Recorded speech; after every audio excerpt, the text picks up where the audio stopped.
Boa tarde. Hoje em destaque o Dia do Município. Comemorou-se no dia 15 deste mês de novembro o Dia do Município, que assinalou os 508 anos da concessão da Carta de Foral de Dom Manuel I às então designadas Terras de Vieira em 1514.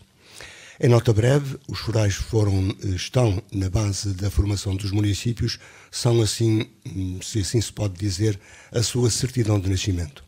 Com eles, em tempo de monarquia, eram criadas as condições para o desenvolvimento de um concelho por razões várias, sejam o povoamento e desenvolvimento e a defesa do território conquistado ou reconquistado.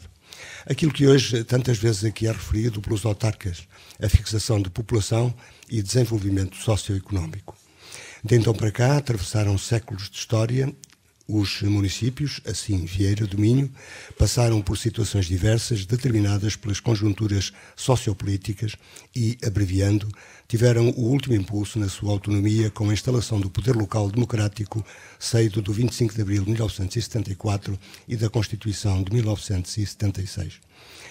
No nosso concelho, a Câmara Municipal celebrou o dia e a efeméride em sessão solene, homenagens e, além das palavras de celebração dos Presidentes da Assembleia Municipal e Câmara Municipal, os órgãos autárquicos, uma comunicação de Miguel Ângelo Rodrigues, professor associado da Universidade do Minho, a propósito da transferência de competências do Poder Central para o Poder Local. Lembrar o que significam os forais na edificação dos municípios e revisitar a história e a memória do concelho, os fatores de identidade e o que é municipalismo na atualidade, é a proposta do Falar daqui de hoje. Convidamos e temos em estúdio Elsa Carla Ribeiro, que é vereadora e vice-presidente da Câmara, Ana Ribeiro, também vereadora do município, e Paulo Marques Silva, professor de História e autor do Guia do Património Cultural do Concelho de Vieira do Minho. Boa tarde a todos, obrigado por terem vindo. O professor começava exatamente por si. Os municípios hoje, comparados com o que eram os municípios criados pelos forais, são totalmente muito diferentes. Totalmente diferentes. E o foral, que, por assim dizer, foi o ponto de partida para o futuro município de Vieira do Minho, já são os chamados forais novos, manuelinos, não é? Portanto, já é uma renovação dos forais antigos que vêm desde o tempo de antes da nacionalidade portuguesa. Portanto, julgo que, assim de memória, que o foral mais antigo que foi atribuído ao nosso território foi ainda no tempo do Dom Fernando, que era um rei que existia antes de existir Portugal. Portanto, mas estes forais novos foram propostos por Dom Manuel por muita pressão das cortes de então e mesmo das comunidades locais, por causa dos abusos. Havia muitos abusos dos senhorios sobre as populações, não é? Nomeadamente os impostos, essas sobrecargas que ainda hoje nos queixamos muito. E na altura, essa pressão que foi feita nas cortes levou a que o Dom Manuel fizesse esta reforma dos forais. Portanto, Vieira do Minho não tem um foral antigo, são os primeiros, tem estes forais novos que estão na gênese do futuro Concelho de Vieira e, a partir de 1933, Concelho de Vieira do Minho. Exatamente, disso também falaremos. Mas essa era uma transferência de competências, mas, como hoje, com limites.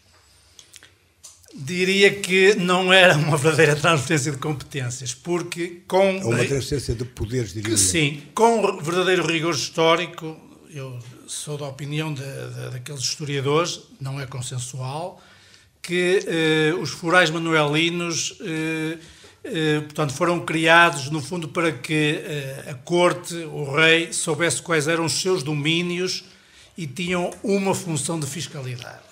Estávamos na antecâmara do absolutismo. Exatamente. Estamos a criar aqui um Estado central, do qual ainda hoje sofremos, mas Dom Manuel é um monarca centralizador, não é?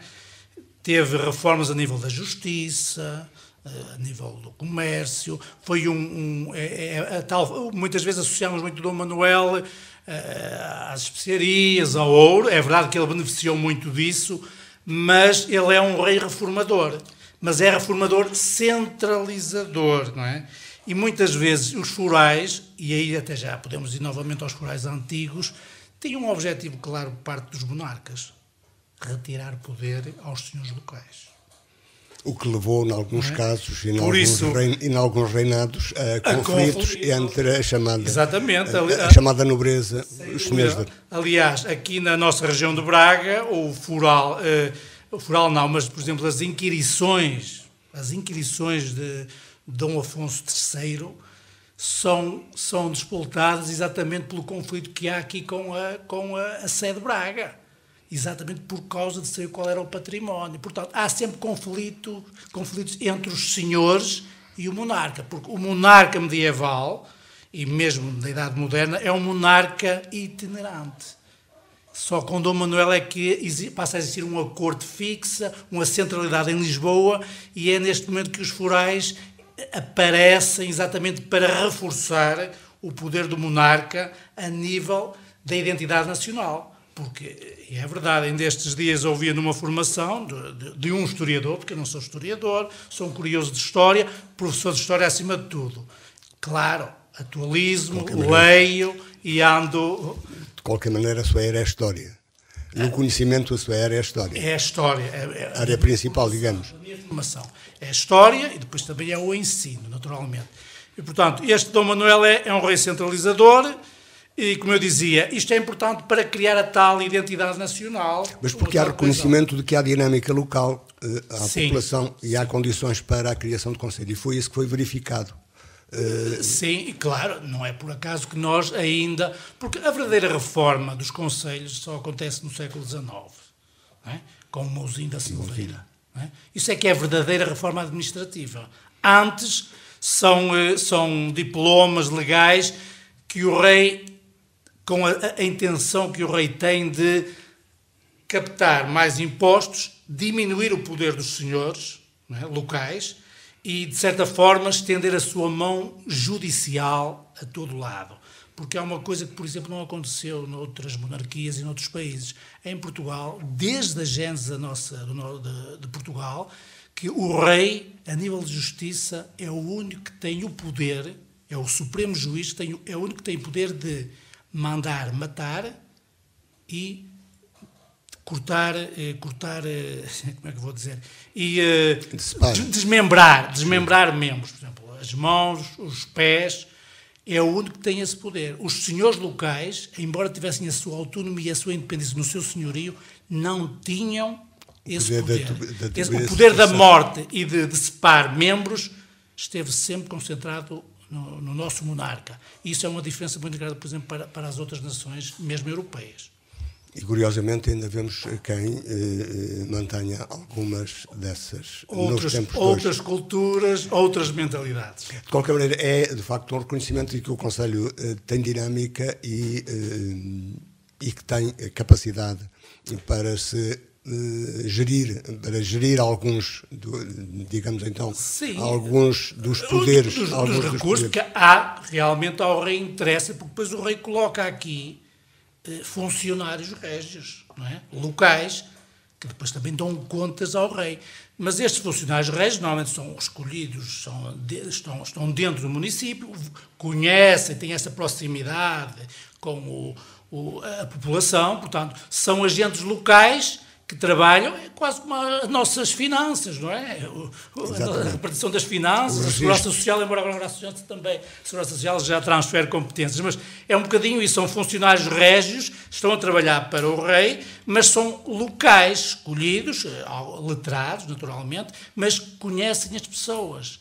Portanto, e desse ponto de vista, é aqui uma transferência de competências para esses funcionários régios que conseguem, localmente, gerir melhor as coisas do rei, da corte. São sempre do rei. São sempre do rei, que estamos a falar do património régio, porque muitas vezes o património régio está, quer dizer, vamos imaginar, por exemplo, num prédio rústico, que está concedido aos herdadores, aos lavradores, portanto há um contrato e muitas vezes ao lado está uma propriedade do tal senhor. Por isso até ao século XIX o senhorio de Vieira, o senhor de Vieira é o senhor também de Felgueiras, por exemplo, não é?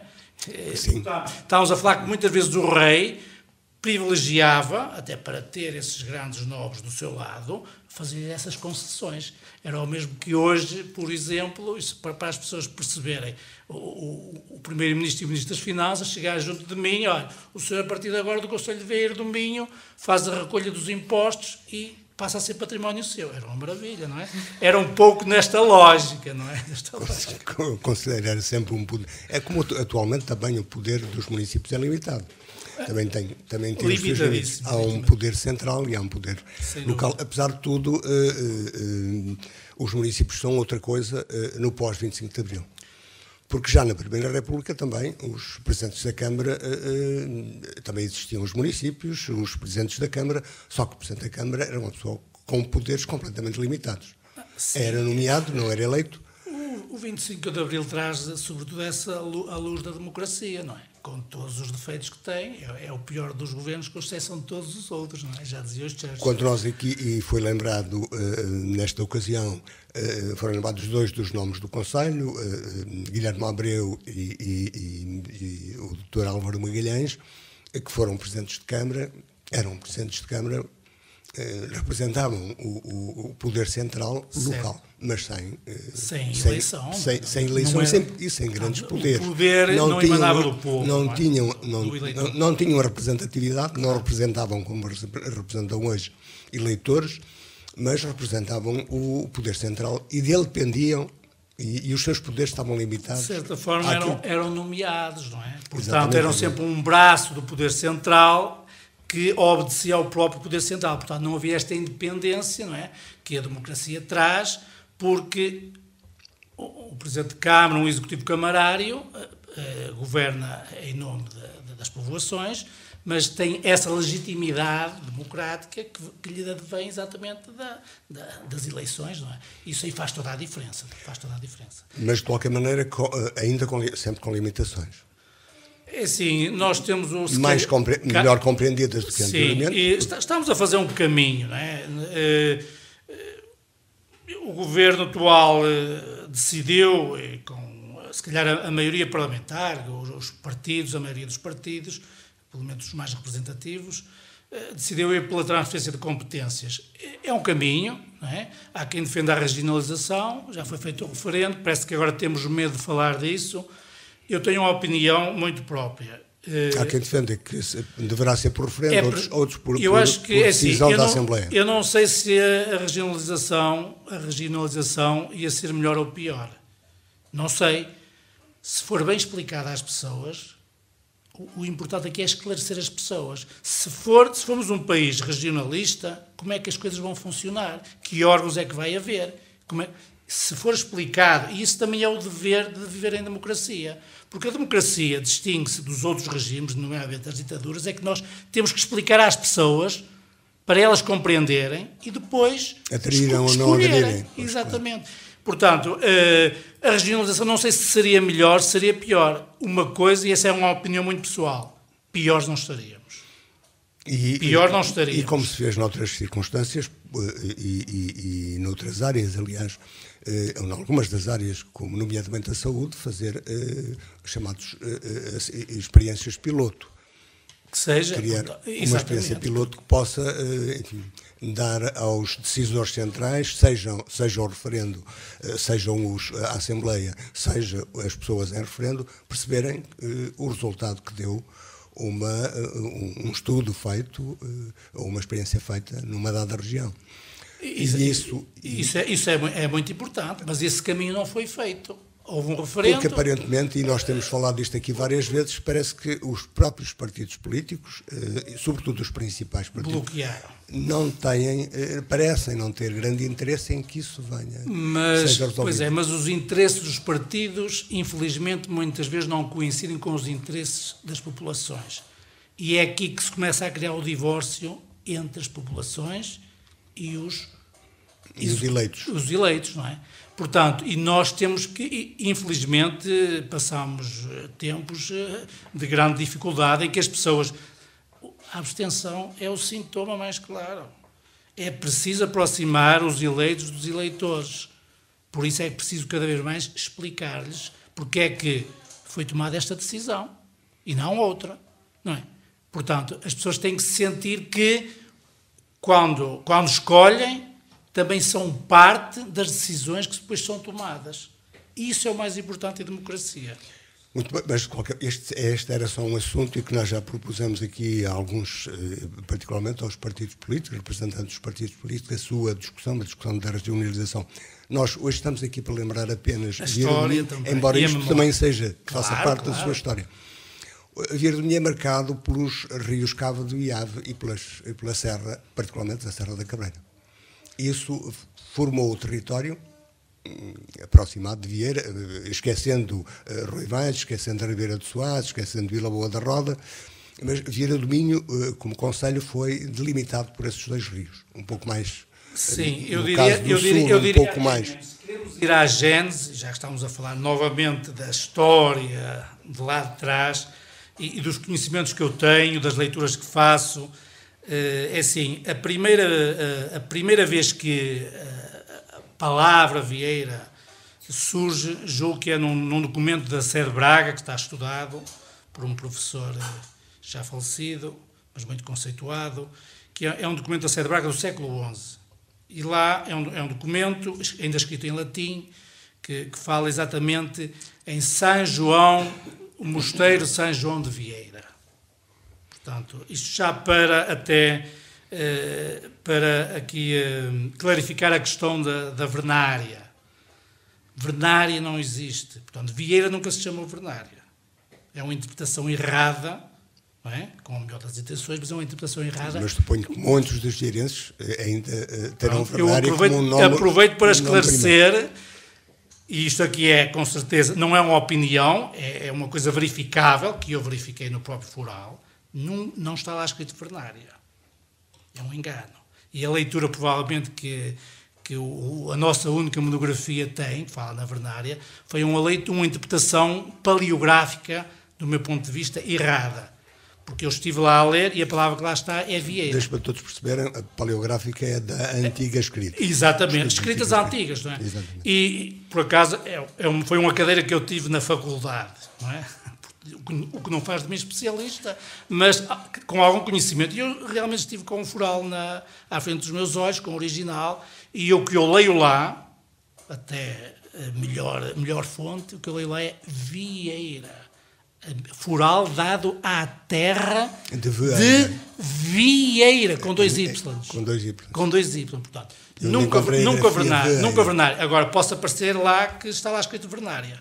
Mas isso é uma interpretação, do meu ponto de vista paleográfico, errada. É Vieira. Portanto, a terra de Vieira, portanto, é desde o século XI que está mencionada. Aliás, os documentos mais antigos até nos falam numa primeira velaria, que é um território muito mais amplo, que apanha Póvoa, Cabeceiras, esta zona aqui de montanha, que está aqui fronteiriça aqui à urbe de Braga, não é? Portanto, é a velaria. Só que, pronto, a velaria é este território montanhoso. Depois, já no século XI, é que aparece, associado ao mosteiro, à Santa Senhorinha, aparece São João de Vieira.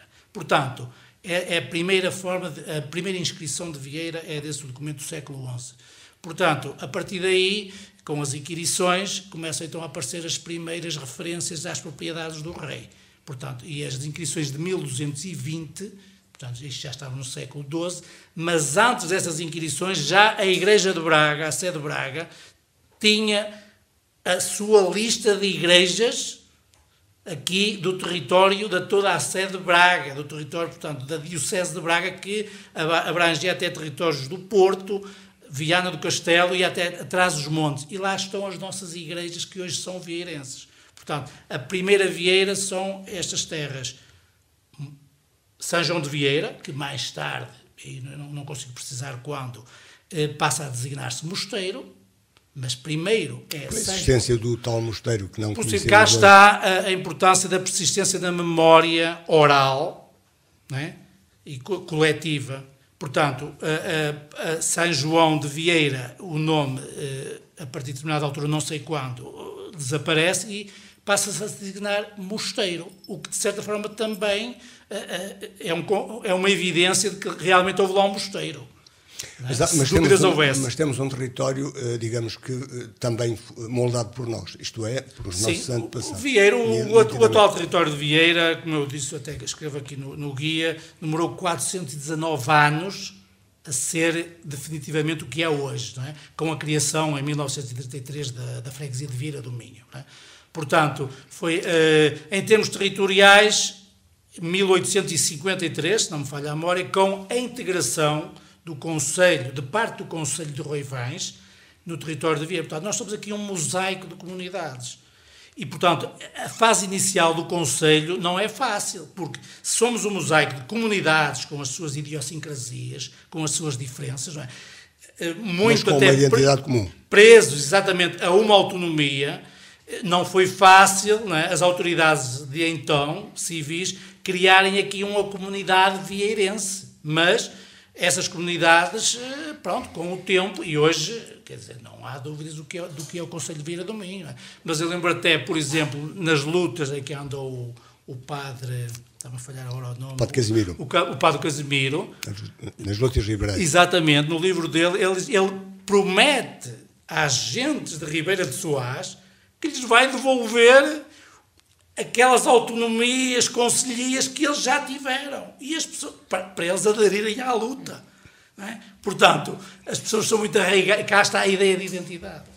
As pessoas são muito arraigadas à sua identidade e aquela fase de agregar estas comunidades num único concelho, não é? As pessoas hesitam, não é? Têm a sua identidade, têm medo de a perderem. Não é? Por isso, os primeiros anos são complexos. E pronto, chegámos a esta realidade que, pronto, em 1933, a criação da freguesia de Vieira do Minho. Mas só um comentário, ter memória e ter identidade é o que nos mantém. Sem dúvida, não é? O conceito da memória, até, como dizia aqui um historiador, eu até trouxe aqui, quer dizer, a memória histórica é o que fica do passado, das vivências dos grupos ou aquilo que os grupos fazem do passado. Portanto, a memória alimenta a identidade. E a identidade é a cola, não é? É a cola que, em termos sociais, sustenta as pessoas. E eu sou a unidade como vieirenses, no caso. Exatamente. É a coesão faz dessa memória. Por isso é que nós rememoramos os acontecimentos. Aqueles que nós identificamos como da nossa história, porque a história faz-se com a memória, não é? Portanto, depois temos a história popular, depois temos a história científica, mas temos aquela história, por exemplo, as lendas, não é? Que muitas vezes pouco ou nada têm de história, mas são agregadoras da identidade, não é? E é isso que nos, de certa forma, também humaniza o tecido social, não é? E também nos distingue, provavelmente, de outros animais e neste caso de outras regiões. E de outras regiões também. Mas agora todas as regiões também tentam tem também uma unidade total que é o português. Claro. Mas nós tivemos essa dificuldade. Nós agregamos comunidades muito, eu não vou dizer que são diferentes, porque a região é o mesmo, mas muito defensoras das suas autonomias, não é? Temos, por exemplo, o Couto de Parada, desde o Dom Sancho I, que tem privilégios especiais. E a sua história de amor sem Parada. Parada é uma história de amor, sempre. E Vieira de Minho também. Vamos fazer entrar também na conversa da vereadora que representa aqui o município também. Este dia é, de facto, um dia de identidade e de memória para todos, em que todos são chamados a comemorar, mas o que nós vemos na realidade é os convidados e as populações não aderem. Nós não vemos as pessoas assistirem às comemorações do Dia do Município, com o cerimonial, do Hasteado à Bandeira, enfim, e tudo aquilo que se segue. Porque as pessoas estão afastadas, porque aquilo é uma cerimónia limitada. Bem, antes de mais, boa tarde a todos os ouvintes da Rádio Alpava e aqui aos meus colegas de painel. É o seguinte, primeiro, acima de tudo, 15 de novembro é o dia dos vieirenses. onde todos estão de parabéns, desde o vieirense mais novo até o vieirense mais idoso e a todas as gerações também que constituíram esta história de Vieira do Minho e que a vão perpetuar. É assim, nós sabemos que as cerimónias, como é o caso desta cerimónia do 15 de novembro, são cerimónias mais restritas, até porque é num dia de semana, é um dia que as pessoas trabalham. Claro, quando se fosse um sábado ou um domingo, de certeza que o número de pessoas a assistir seria maior. Também, ali estão aqueles que representam o povo também e que foram eleitos em sua representação. Estão os presidentes de junta de freguesia, que representam as freguesias, estão os eleitos da Câmara Municipal, estão os eleitos da Assembleia Municipal, ou seja, basicamente está lá o povo. Pode não estar a pessoa diretamente, mas está o seu representante que eles elegeram democraticamente. Por isso, nesse dia, está a representação de Vieira e de todas as instituições, associações e pessoas de Vieira do Minho. É a mesma visão. Ana Ribeiro. Boa tarde ao Zé Luís, boa tarde aos colegas e cumprimentar em especial. É uma visão consensual na maioria do município. É efetivamente uma visão consensual, há opiniões dispares dentro até da opinião pública sobre do Conselho. Ou não? Sim, sobre os convidados e sobre o facto até também do feriado municipal. Nós celebramos o nosso feriado municipal na segunda-feira, ou seja, na primeira segunda-feira de outubro, imediatamente a seguir à Feira da Ladra. Mas, efetivamente, o dia em que nós celebramos a nossa memória e que nós celebramos a nossa identidade é precisamente o dia 15 de novembro. Obviamente que depois, como referia a Elsa, temos essa dificuldade em trazer a população para junto de nós, em trazer as instituições para junto de nós.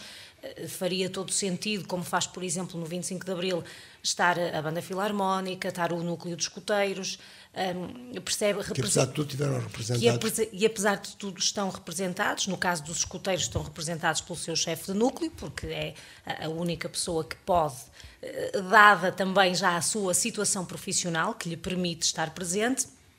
No caso dos bombeiros, os elementos do quadro de reserva, que obviamente estão sempre disponíveis também para estarem presentes neste tipo de cerimónia, e aqueles elementos que hoje felizmente temos uma corporação com um corpo ativo com um número bastante elevado, portanto conseguimos que naquele espaço de meia hora eles consigam estar ali também no fundo a prestar a guarda de honra ao hastear das bandeiras.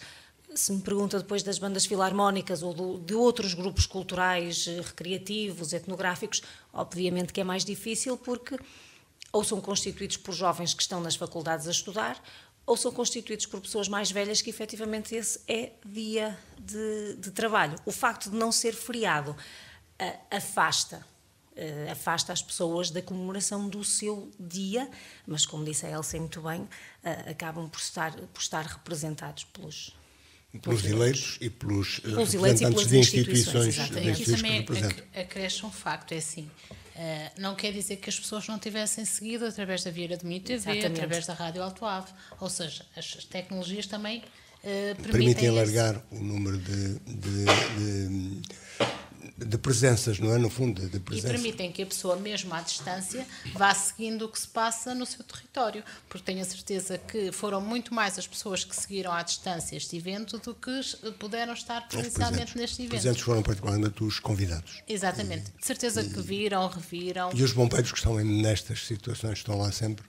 Além das presenças físicas e dos convidados, que neste caso também é normal estarem, as pessoas que viram à distância, elas de certeza que ouviram através da rádio, que através da Vieira do Minho TV, que vão ao Jornal de Vieira quando for a próxima edição e vão ver também, tudo isso faz com que as pessoas saibam o que se passou nessa mesma cerimónia, ou seja, não foi uma cerimónia que se fechou no Salão Nobre, foi uma cerimónia que ultrapassou as paredes físicas do município. E como é estabelecido o programa das cerimónias? Isto é, este ano foi entendido dar relevo, além do habitual, dar relevo a duas das figuras da história de Vieira do Minho. Para o bem e para o mal, estão na história de Vieira do Minho, que é o Dr. Álvaro Magalhães, da Casa de Lamas, e o Dr. Guilherme Abreu, da Casa do Ribeiro, no Mosteiro. Sim, ou seja, todos os anos é a particularidade do ano. Há uma particularidade e há uma personalidade e há uma temática. Já houve a temática dos 500 anos de Foral. em 2014, ou seja, basicamente tudo circundou muito a parte foral. Já, por exemplo, este ano, além do Dr. Álvaro Magalhães e do Dr. Guilherme de Abreu, a incidência foi sobre a transferência de competências e a descentralização, daí o convidado ter abordado esta mesma temática, ou seja, são temáticas atuais, temáticas de personalidades da terra que se destacaram e que convém também que sejam distinguidas e que as pessoas as conheçam. Porque às vezes quando nós dizemos estamos na praça do Dr. Guilherme de Abreu, convém também personalizar, dar um rosto, saber quem foi, o que é que fez por Vieira. Que nenhum de nós conheceu. Exatamente, ou seja... Conhecemos o Guilherme de Abreu que nós conhecemos, é médico. E não era este médico, Guilherme de Abreu. Ou seja, o que é que acontece? Muitas vezes... É normal até os alunos, por exemplo, numa escola, perguntarem-lhe é o dia do município, e porquê é que se comemora o dia do município? E dar também um bocadinho de noção da história deste município, quem foram as pessoas que foram presidentes de Câmara ao longo da vigência do município, quem foram os fundadores, porque é que se escolhe esta ou aquela temática. No fundo, isso também é cidadania, no fundo, se que eles percebam a história. Também da escola. É uma obrigação da escola, é uma obrigação de todos nós enquanto cidadãos que eles percebam a história, perpetuem a memória e tenham acesso a ela, porque também se vedarmos o acesso a essa memória, nós estamos a permitir que as pessoas a valorizem, porque se não conhecerem não vão valorizar. Se não conhecerem quem foram estas pessoas, para eles nunca vão dar valor a essas pessoas. E a identidade conselhia vai-se? Eu estava a ouvir... A questão da memória está sempre associada à aprendizagem. Isso faz parte do ser humano. Não é? Portanto, não há aprendizagem sem memória. Agora, com o apoio... a questão curricular... Com o apoio indutor de preguiça, que é o computador portátil. Sim, mas eu também eu também acredito que as pessoas também têm direito à preguiça. Desde que trabalhem. Com certeza. Por exemplo, Zé Luís, foi e é importante, por exemplo, ao nível de uma parte flexível do currículo, que os alunos tenham acesso, por exemplo, a uma plataforma que é a plataforma Mais Cidadania, desde o pré-escolar e primeiro ciclo. Ou seja, basicamente, todos os alunos vão tendo contacto com estas temáticas. E um dos módulos é mesmo a história do concelho, o foral. As freguesias, isto porquê? Porque às vezes se perguntar aos seus netos onde é que é a freguesia de Campos, onde é que é a freguesia de Ruivães, até espacialmente eles têm essa dificuldade. Por isso convém também dar uma noção do concelho, dar uma noção da parte administrativa do concelho, mas também de cultural do concelho. Se possível pisá-lo. E se possível pisá-lo, visitá-lo. A Ana melhor do que eu poderá falar disso, por exemplo, ao nível das rotas que se têm feito, também para perspectivar a história e para chamar essa história também, dos percursos com história, porque quando eles vão ao Castro da Nissó, quando vão à Ponta Misarela, não é fisicamente dizer que fiz 10 km, não, viu isto, constatou que era fauna, que era flora, que era a história desses mesmos locais, ou seja, essa identidade, esse gostar do concelho também é uma coisa muito interessante, porque, por exemplo, quando um aluno, estou a dar, por exemplo, estou a dar a biodiversidade. Conhecê-lo e tentar compreendê-lo. Estou a dar uma biodiversidade. Uma coisa é estar a dar essa biodiversidade dentro de uma sala de aulas, outra coisa é levar os meninos, por exemplo, para Torio e explicar o que é uma biodiversidade devidamente contextualizada, integrada. E pode ter a certeza que eu tenho alunos que, se calhar, se lembram da sequoia que foram visitar em 2000 e que troca o passo. Mas, se calhar, não se lembram de muita outra coisa que eu falei. Porquê? Porque estiveram lá, viram, valorizaram, perguntaram como é que está lá, porque é que veio, contei-lhes a história dos serviços florestais, como é que tinha sido, Exatamente. Ou seja, tudo isso também é a história deles. E nós se lembram ainda do que era a Nascente do Ave, ou levá-los à Nascente do Ave, por exemplo, associámos aqui a ideia de história, a biodiversidade, a geografia, não é? A importância da água. Portanto, pronto, naturalmente, quando se fala de ensino, toca-me muito e é assim, nunca, nos anos que eu tenho de profissão como professor de História, nunca foi impeditivo o currículo para nós falarmos de História local. Pelo contrário, pode não estar lá no currículo, mas é o meu dever como professor, quando estou numa determinada localidade... Mas diz isso porque também é de Vieira do Minho, deve estar a de Douro, ou pura e simplesmente porque é professor? Porque as duas coisas estão associadas. Não, porque sou professor, porque eu faço isso nas escolas por onde trabalhei, não é? E hei de trabalhar. Portanto, primeiro, por natureza de formação, eu tento sempre entender a escola onde estou e a comunidade que a envolve.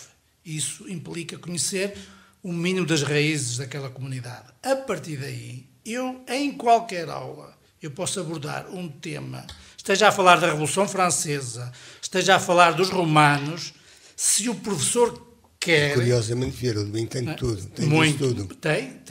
Desde... Tem a estrada romana, tem... Sim, exatamente. Tem a Portanto, ponte, muitas vezes, aliás, a nível local, eu acho que esse deve ser o pretexto, deve ser a história local, para depois abordarmos o currículo que somos obrigados a abordar, não é?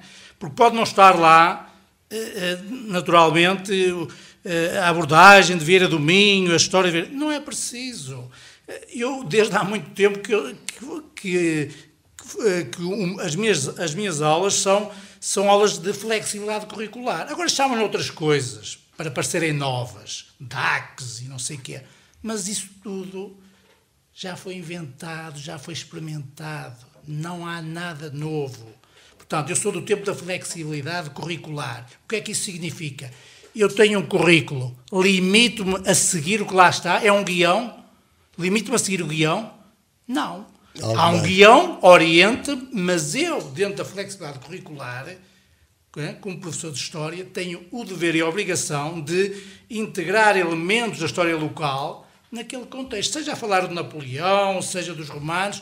Isso sim. Porquê? Porque o aluno, para aprender a história, se tiver algum contacto, algum vestígio, vai valorizá-la e depois vai valorizar essa história, vai aprendê-la e apreendê-la com muita mais facilidade e vai-lhe dar significado. Por isso é que muitas vezes as visitas de estudo são importantes, não é? E depois já entramos na questão da identidade, do património cultural, não é? E da sua compreensão. E da sua compreensão. Agora, porque é que muitas vezes os nossos jovens, a história é uma seca. Pode ser uma seca como qualquer disciplina, não é? E a matemática é uma desgraça. É preciso, no desempenho, o professor também saber, não digo adocicá-lo, porque o açúcar faz mal, não é? Mas é preciso saber cativar o aluno e trazê-lo, demonstrar que a história, e eu digo isto muito aos meus alunos, para que é que serve a história? A história é a chave para lermos o presente. E não se repete.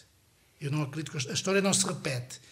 Ensina-nos... Uma vez como tragédia, outra vez como... Porque os protagonistas são diferentes. Os protagonistas são diferentes, não é? E eu digo-lhes, olha, ler a história, saber história é importante porque é a chave para ler o presente. Guerra na Rússia, Ucrânia, não sei...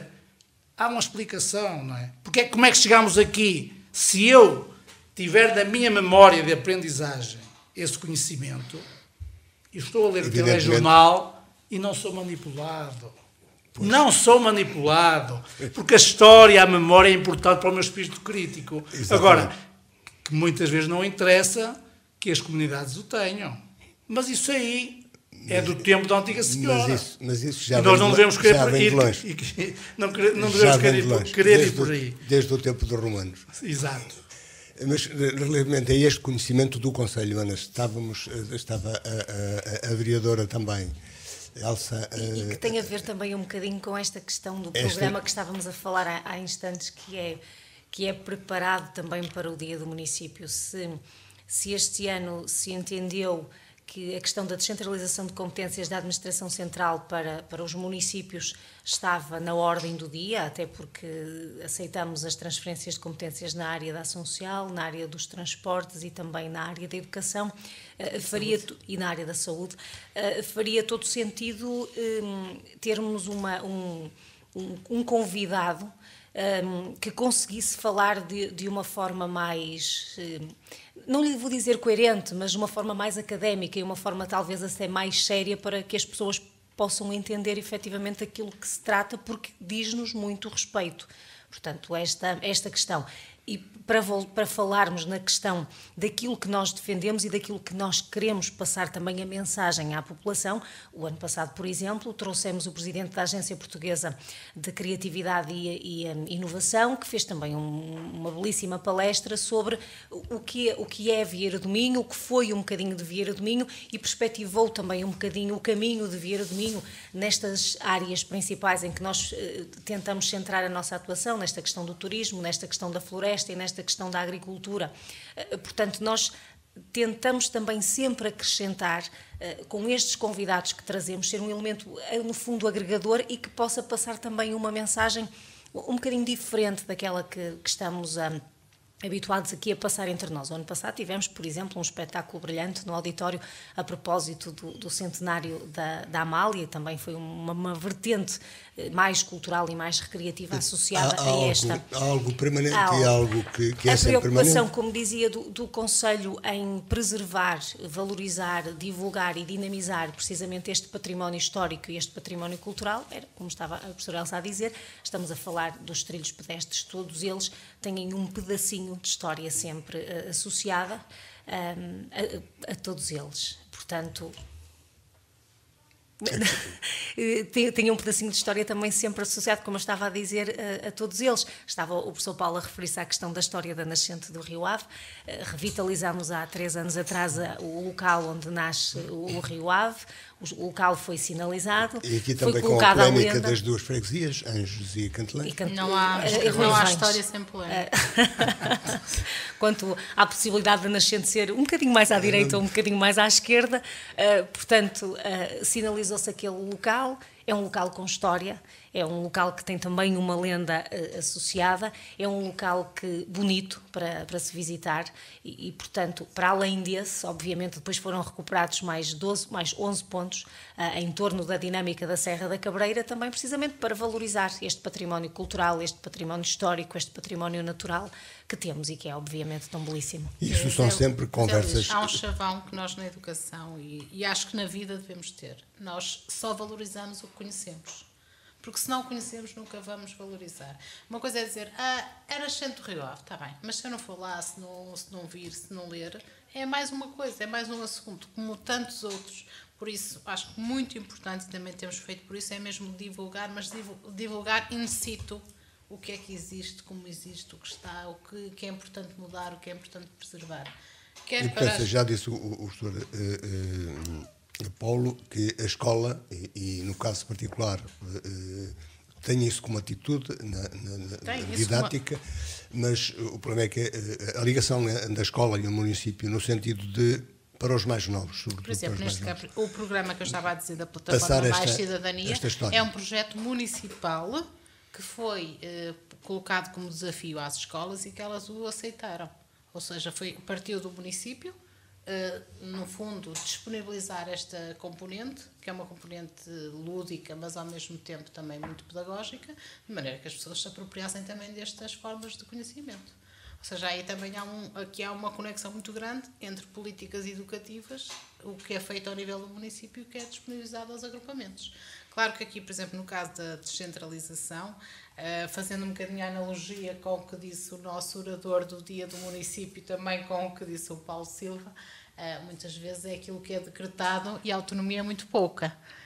E numa verdadeira descentralização nós também não temos, porque nós não definimos políticas educativas, não definimos políticas da saúde. E, em alguns casos, descentralizam-se em cargos, mas é algo que, com os representantes dos partidos políticos, aqui tentamos discutir. Claro, mas, acima de tudo, convém também que haja acima de tudo, qual é a grande mais-valia desta descentralização? É a aproximação dos agentes de decisão aos municípios. Aí, para mim, é uma grande mais-valia deste processo todo de transferência e descentralização. Mas não lhe pergunto se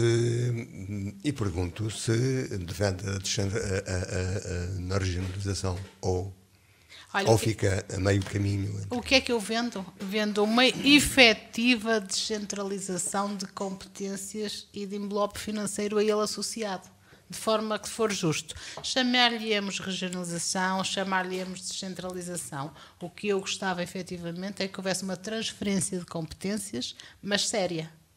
onde os decisores locais pudessem tomar decisões e ninguém melhor que eles para conhecerem o território. Até porque, e para concluir, até porque, do meu ponto de vista, a regionalização pode também não ser efetivamente o melhor caminho para os municípios. Portanto, se nós voltarmos a criar mais uma capela dependente... argumento dos críticos. Se nós voltarmos aqui a arranjar mais uma capela dependente, tem que se estudar. Mas isso é o argumento dos críticos. Portanto, da criação de interesses particulares a criação das regiões da região. A criação das regiões pode tirar autonomia aos municípios e aos autarcas. E lobbies locais substituindo os lobbies nacionais. Mas isso é conversa para outro. Portanto, para fechar... Este, de facto, é o dia da memória, digamos. O dia do município é o dia da memória. É o dia inicial e limpo, como diria a poetisa ou a poeta, não é? Para nós, não é? É um arranque. Não é, por assim dizer, em termos administrativos, aquilo que será o Concelho de Vieira e depois de Vieira do Minho, mas é o ponto de partida para aquilo que será aquilo que nós hoje somos, não é?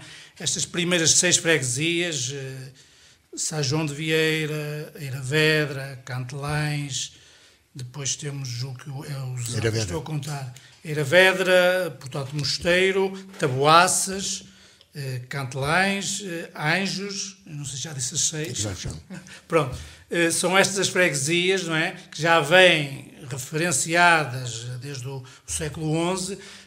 Este é o núcleo duro, aliás, eu falo disso, é o núcleo duro, é o núcleo fundador do Concelho de Vieira, que depois aquelas comunidades laterais ao Concelho, Ribeira de Soares, Couto de Parada, Roças, Vila Boa da Roda, vão ser agregadas as comunidades a este núcleo fundador e territorialmente em 1853, com a chegada de parte do território do Concelho de Ruivães, em termos territoriais o Concelho está de Vieira, como eu disse, Vieira, em termos territoriais está formado. Portanto, depois temos a questão da criação da freguesia de Vieira do Minho em 1933, pronto, que implica apenas aqui a criação de uma freguesia, mas em termos territoriais está selado, por assim dizer, em 1853. Mas nunca está selado esta procura da memória daquilo que somos e da nossa identidade, e foi isso que tentamos aqui fazer, lembrando também o que foi o Dia do Município. Agradeço a presença das vereadoras Elsa Ribeiro e Ana Ribeiro e também do professor Paulo Silva. Assim que nos escutou, onde quer que o tenha feito, continuo com um bom fim de semana, 2 a 8 dias. Vamos continuar a falar daqui. Boa tarde.